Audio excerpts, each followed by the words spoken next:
Welcome back to The Sound of Science, where we explore how breakthroughs in science shapes our lives.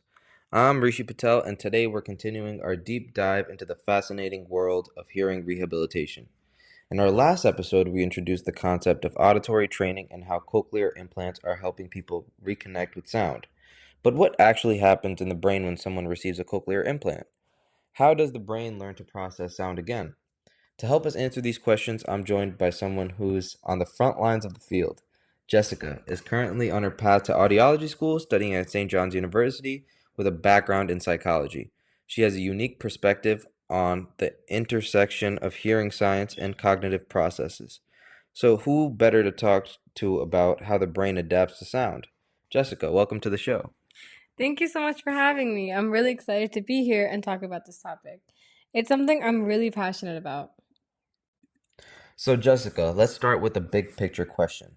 Cochlear implants are often thought of as a solution for hearing loss, but it's not as simple as flipping a switch. Can you explain what happens in the brain when someone gets a cochlear implant? Absolutely. When somebody gets a cochlear implant, they don't immediately regain natural hearing. Instead of hearing waves traveling through the ear like they would normally, the implant bypasses damaged parts of the ear and directly stimulates the auditory nerve using electrical signals. The challenge is that the brain isn't used to interpreting sounds this way. It's like receiving a completely new type of input. That's a great way to put it. So, it's almost like the brain has to relearn how to hear, right? Exactly. This is where neuroplasticity comes in. The brain is incredibly adaptable, but it needs exposure, repetition, and training to adjust to the new way sound is being delivered. At first, people with cochlear implants often describe sound as robotic or unclear, but over time, with auditory training, their brain starts to recognize patterns, distinguish speech sounds, and essentially make sense of what they're hearing. So, Jessica, your background is in psychology, which gives you a really interesting perspective on this topic. How does psychology play a role in auditory training and hearing rehabilitation? That's a really good question because psychology plays a huge role in how people adapt to hearing loss and rehabilitation.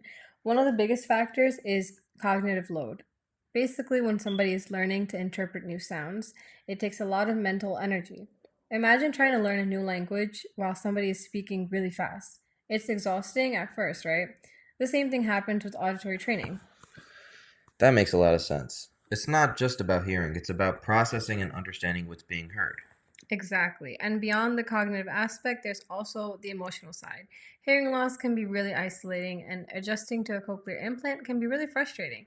Some people feel overwhelmed or even discouraged at first. That's why counseling and support groups are such an important part of the rehabilitation process. So it's not just a medical adjustment, it's a psychological one too. Exactly. The success of cochlear implant isn't just about the device itself, it's about how well somebody adapts to it. And that adaptation is influenced by motivation, patience, and support from your family, audiologist, and therapist. Now we've talked about how incredible cochlear implants are, but what are some of the biggest challenges people still face with them? So, one major challenge is accessibility. Not everybody who needs a cochlear implant can afford one, and even for those who can, the rehabilitation process requires time and resources.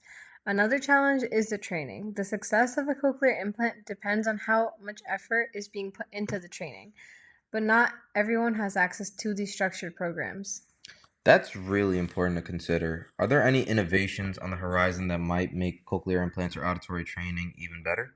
Definitely. Researchers are working on improving the quality of sound that cochlear implants deliver, making it more natural. AI powered training programs are also being developed to make auditory training more accessible and personalized. And there's ongoing research into brain computer interfaces that could one day enhance hearing technology even further. This has been such an insightful conversation, Jessica. I think a big takeaway here is that cochlear implants don't just restore hearing, they challenge the brain to adapt in ways that require patience, persistence, and support.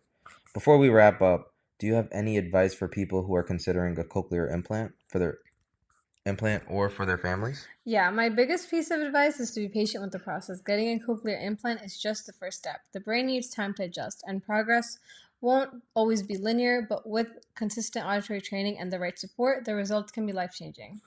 That's great advice. Thank you so much, Jessica, for joining us today and sharing your knowledge.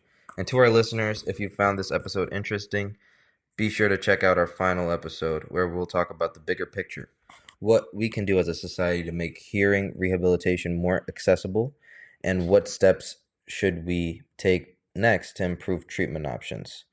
This has been The Sound of Science. If you enjoyed today's discussion, share this with someone who might benefit, and check out the research we mentioned in the show notes. Thank you for listening, and I'll see you next time.